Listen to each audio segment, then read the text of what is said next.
Everybody, welcome again to this episode. I'd like to first start out that this episode is going to be a little different than usual, as this channel doesn't only talk about ghosts, but also crime and drama. Now, look at the background. I'm not in my room right now. I'd figure I'd do it for a change outside. Eventually, as I get more experienced, I'm going to probably put like a green screen up, so I haven't figured that out yet, but that's also in the works. In the meantime, I'm going to talk to you about the assassination attempts that have happened in this country, with also the recent assassination attempt on former President Donald Trump. Now, as we all know, as we were watching the live television of the Donald Trump speech, we noticed that an unusual thing happened, and that shots rang out. Now, on our cell phones and also our social media, within minutes it was caught that he was shot at by Matthew Crooks. So I figured I'd do this episode because it's basically as a tribute in our society living in the United States, that no matter which president of the United States is running in office, if you're a Republican or a Democrat, we all got to look out for each other, of course. So let's begin in the first recorded assassination in history. I'm going to talk to you about the first assassination attempt that happened in the United States, and that was on January 30th, 1835, in the streets of Washington, D.C. were busy as usual, and Andrew Jackson was the President of the United States, a man known for his strong opinions and tough attitude. He had made a lot of enemies because of his decisions on issues like the National Bank and moving Native Americans. That day, Jackson was attending the funeral of Congressman Warren R. Davis at the Capitol building. Many people were there, including a man named Richard Lawrence.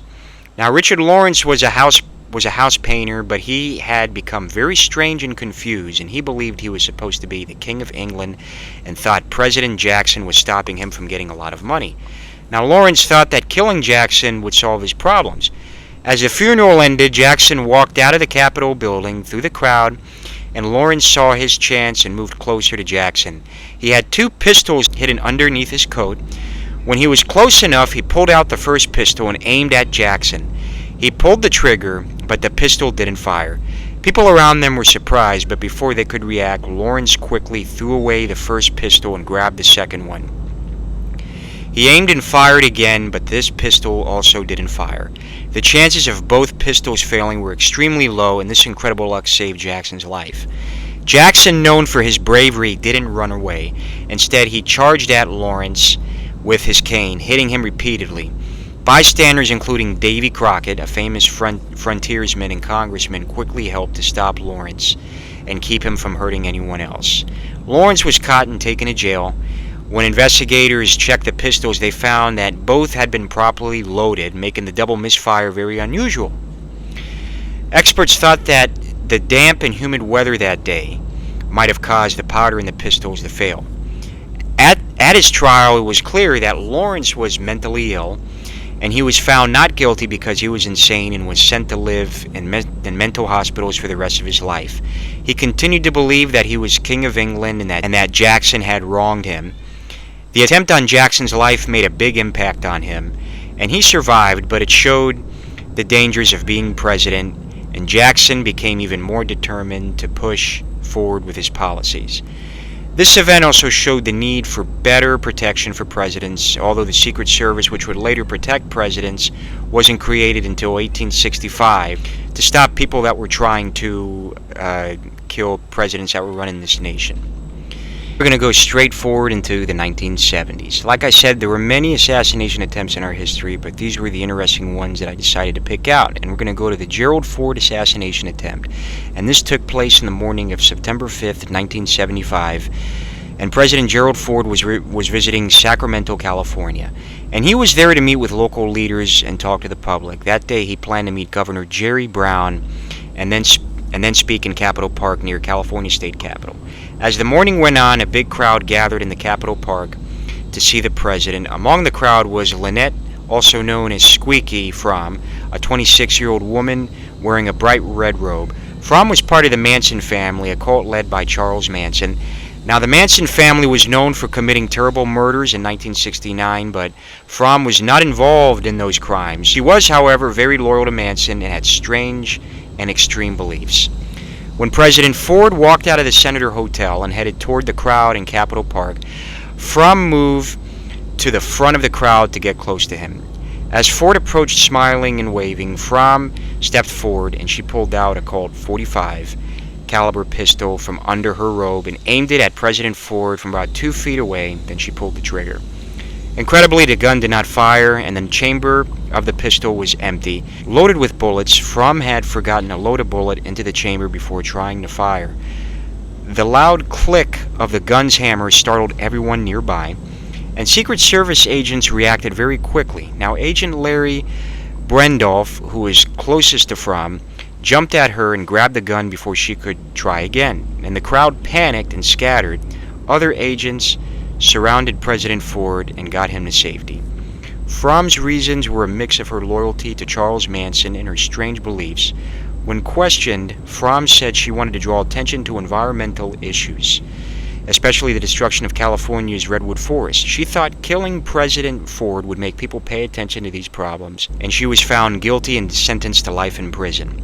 Lynette Squeaky Fromm's attempt to kill President Ford is one of the creepiest moments in U.S. history because of her background and reasons. Her strong loyalty to Charles Manson and her extreme beliefs made her very dangerous. It remains a chilling event in American history, showing the strange and unpredictable events that leaders can face. Gosh, look at all these bites I freaking got here with these mosquitoes. Stupid son of a crap. Is that the chair breaking? It is. Look at this. The chair is all banged up. Look at that. It's literally breaking. I don't know how this crap is still alive. You know, this chair is over 40-something years old, and I think it's gonna... Gosh. Doing my podcast. I'm doing pretty good. So if you see me start like acting weird, I'm putting humor in it. All right, Donna. How'd the glasses get on me, by the way? We now move on into the assassination attempt of Ronald Reagan dating back to March 30th, 1981, as he had just taken office in January of that year, and he had been the 40th President of the United States. And he was scheduled to give a speech at the Washington Hilton Hotel in Washington, and Reagan was known for his charm and confidence, and he was beginning to make his mark on this country. Now, on the day of the attempt, it was a cold gray afternoon in Washington, D.C., and the streets were busy, and people gathered outside the Hilton Hotel to catch a glimpse of the new president. John Hinckley Jr., a 25-year-old man with a disturbed mind, was lurking in the crowd. His twisted thoughts had led him to this dark plan. As President Reagan exited the hotel through a side door, he was smiling and waving to the people gathered there. He was surrounded by Secret Service agents, aides, and reporters. Suddenly, Hinckley pushed through the crowd and fired 6 shots from a .22 caliber revolver in just 1.7 seconds, and the sound of gunshots echoed eerily through the air.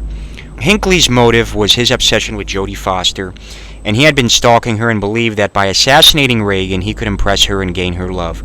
His diary and letters to Foster revealed his dark, delusional thoughts. Hinckley was arrested at the scene and later found not guilty by reason of insanity. He was committed to a mental institution where he remained for many years. His obsession and the act itself were chilling reminders of how dangerous and unpredictable such fixations can be.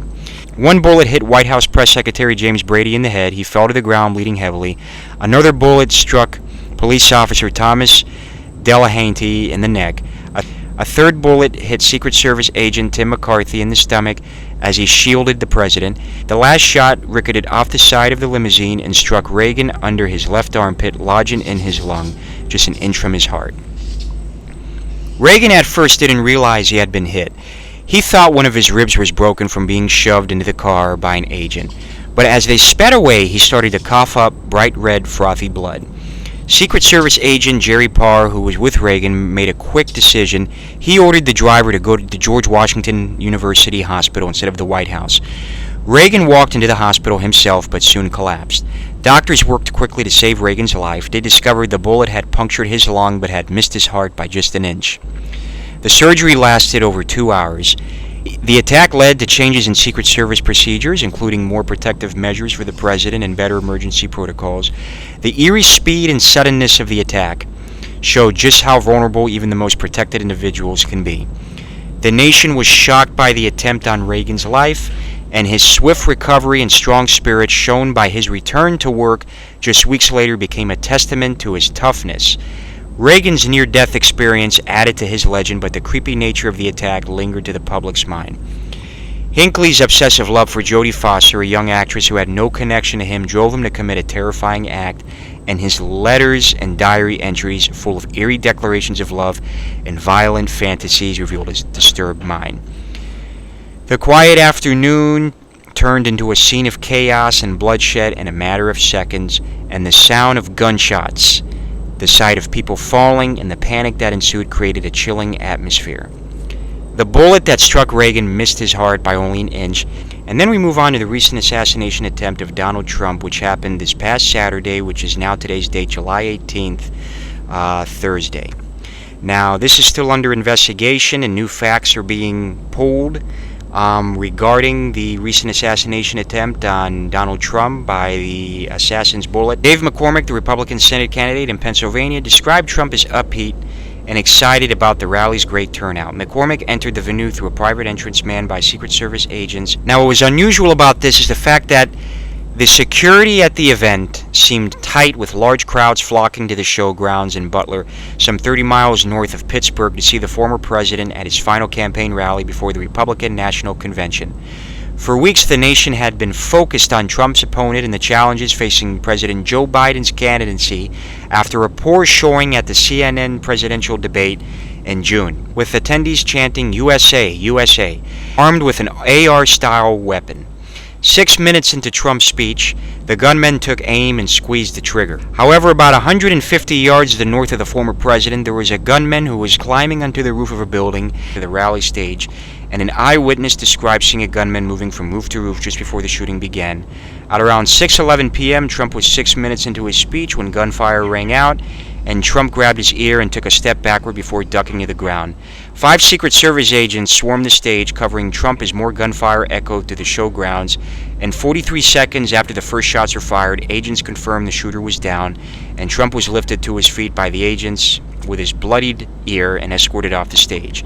Officers eventually discovered Crooks on the roof, where he pointed his gun at an officer who took cover to save his own life. And Trump was scheduled to take the stage at 5 p.m. Eastern Standard Time, and he was running late, and it wasn't until 6:02 p.m. that Lee Greenwood's God Bless the USA played in the venue speakers as Trump walked onto the stage. Now, he was wearing a white t-shirt without a tie, a dark navy suit, and his signature Make America Great Again hat. Trump circled the stage, clapping and pointing at attendees. At around 6:05 p.m., the song ended, and Jin's the national anthem sung by a 16-year-old, and speeches from several of Trump's supporters, including 2 congressmen and a Senate candidate. At least 3 rally attendees were shot, one of them who was killed. Again, the incident is being investigated as an assassination attempt, being the first time since 1981.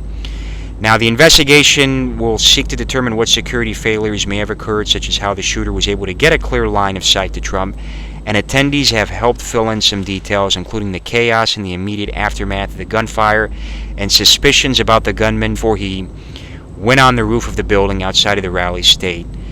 And of course, nobody knew how to react because people were like, oh wow, they just shot the former president of the United States. Now, it wasn't until after that he was brought back up on the stage, and Trump was thus given an okay to his audience that he was okay. Now, the interesting thing is there's an investigation on this because this is regarding Thomas Matthew Crooks. Why did he do it? That is still being under investigation.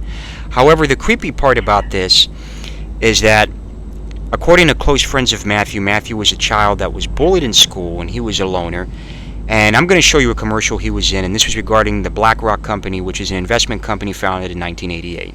And in 2022, BlackRock ran an ad featuring a teacher from Bethel Park High School, and several unpaid students appeared briefly in the background, including Thomas Matthew Crooks. Now, as you see him in this image, this is the shooter that was literally aiming at President Trump. Now, you would look at this ad and you'd think, this is an innocent ad, and that this would be the future target of the former president. Now, when you look in the ad, it shows a teacher leading an AP and Honors Economics class, which was a course that Crooks had taken. Watch the video. My name is Brian DeLallo. I teach AP and Honors Economics in Pittsburgh, Pennsylvania. Financial well-being to me is knowing that I can be free to do the things that I love to do. I hope when I retire someday, they say that guy made this place a special place to come to school and gave as much as he could to help the And again, he was one of a dozen students who received the National Math and Science Initiative Star Awards, according to Pittsburgh Tribune Review. Now, although the ad won't be shown on TV again, a company spokesperson said it is still available for investigative purposes and can be found on social media as reported by Mirror USA. Now, this is still being under investigation, and more facts are going to be developed as the investigation proceeds. So, as of right now, that is all the information we have. I want to finish off by saying that regarding the assassination attempts mentioned earlier, this was one of the first assassination attempts to happen in the age of social media, despite the fact that the social media has been around for a little over 30 years. And I gotta tell you, when I saw the news headline when this happened, immediately I was stunned by how quick the internet can catch a report of something near fatal.